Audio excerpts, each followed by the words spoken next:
So we want to look at the spectrum of stars and find out more about them.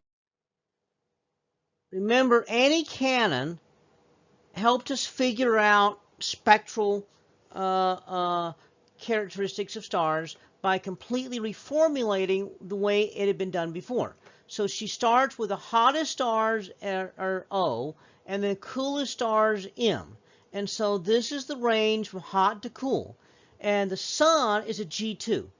Okay, so the sun is a G2. Now remember that you can get hotter and cooler than that. So what's the next hottest?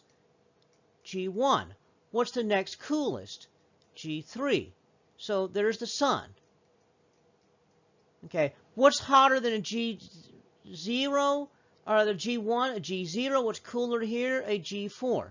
So what's hotter than a G2? Or what's hotter than G0? That's going to be an F9 because that's the next one up. And then a G5. Okay, so F9 and a G5 are equally far away from G2. So you'd think maybe a G9 would be more like the sun than an F9, but no, an F9 is closer. Okay, so we have this chart right here, and I want to find what's the hottest star on the chart. And you look at it and say, well, we look first of all at the spectral types up here. And so what's the hottest spectral type? O. Are there any O stars on here? Look. No, there's no O stars. So we say, okay, there's no O stars. So what is the second hottest? B. Are there any B stars? Yes, there's some B stars. There's 3 B stars. Okay, so which one's hottest?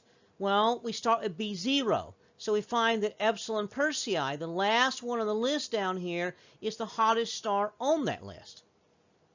Okay, next question. What's the coolest star on the list?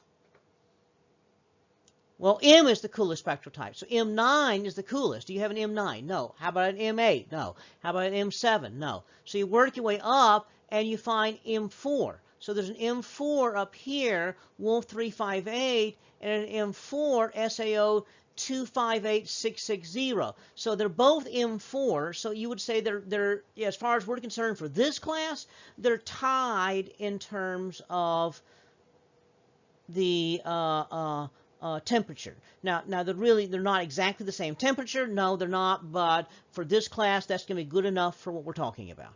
And so there we have it. So that's going to be the coolest. Now the next thing is, which of these stars is most like the sun in temperature?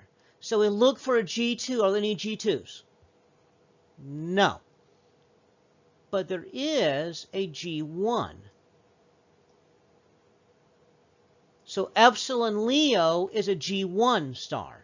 So we would say that Epsilon Leo is going to be G1.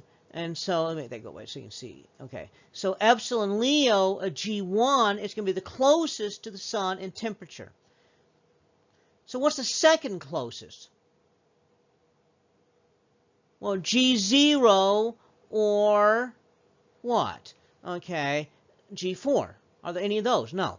Then we go F9 or a G5. Any of those? No. So then the next is F8 or a G6. Aha, we do have an F8. So F8 is going to be the second closest to the sun in temperature. Not the G8 down here. The G8 are much farther away in temperature than the F8 is. And so that's how you read this chart, and then how you would use it to figure out temperatures of stars.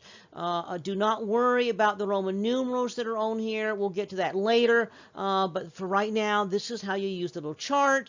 And students always have issues with reading the chart, but this is basically how you do that.